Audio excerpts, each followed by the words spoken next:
Buongiorno a tutti e bentornati a Liberamente, variazioni e scorribande qui su Radio Libertà.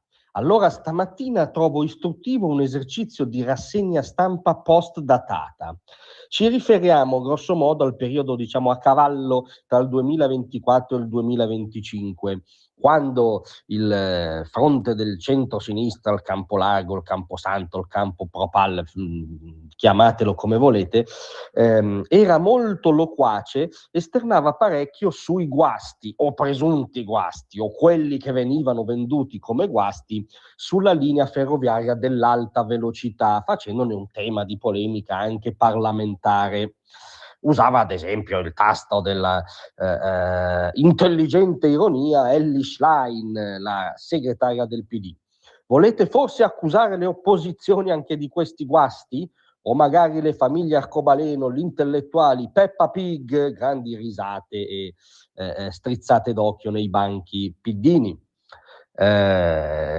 Antonio Iaria del Movimento 5 Stelle invece si scandalizzava e si stracciava le vesti in Parlamento di fronte a una cosa inaccettabile riferita a Matteo Salvini. Sono sconvolto che un ministro parli di complotti, era sconvolto Antonio Iaria.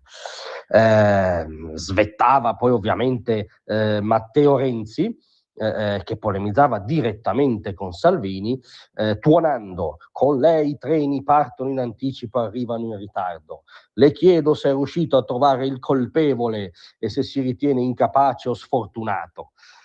Lo superava solo Angelo Bonelli, la metà verde, diciamo, della mela rosso-verde di AVS, il quale, vabbè, anzitutto si precipitava in procura per consegnare un esposto contro i guasti ai treni. Sapete che Bonelli è affetto da espostite, per cui qualunque polemica politica per lui deve avere un precipitato giudiziario, è forse l'uomo che intasa più i tribunali di tutta Italia. Ma soprattutto intervenne anche lui in Parlamento, sempre rivolto a Salvini, dicendo: perché lei sta raccontando su tutte le televisioni che ci sono dei sabotatori in giro per l'Italia? Ma questo è un messaggio dai responsabili per fuggire dalle sue responsabilità, a parte la cacofonia di ripetere i responsabili e responsabilità, ma era dai responsabili per Bonelli raccontare che c'erano dei sabotatori, si scandalizzavano se si parlava di complotti, si ironizzava dai banchi illuminati del centro-sinistra.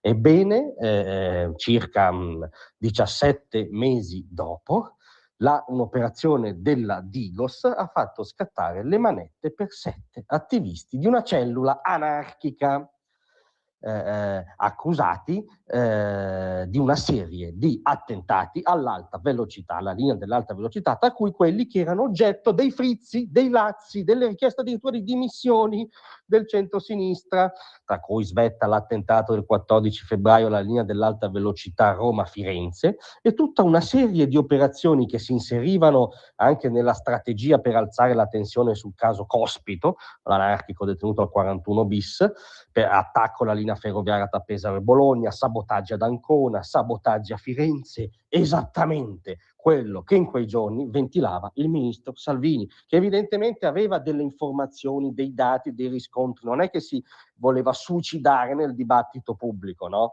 Per cui non era irresponsabile evocare sabotaggi, non c'era da scandalizzarsi, è quello che è successo. Dopo l'indagine della Digos possiamo dire che tutti costoro che ironizzavano o strumentalizzavano avevano torto, e chi parlava di sabotaggi anarchici, anzi a essere precisi anarco-insurrezionalisti, in primis il ministro con la delega in questione, Salvini, avevano ragione.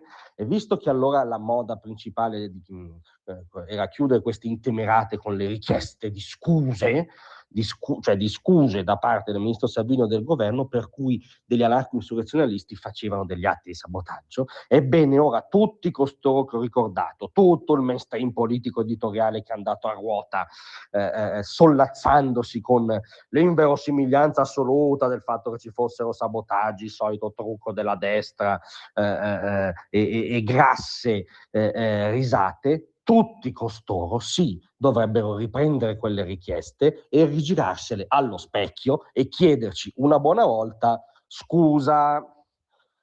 Grazie a tutti, vi aspetto stasera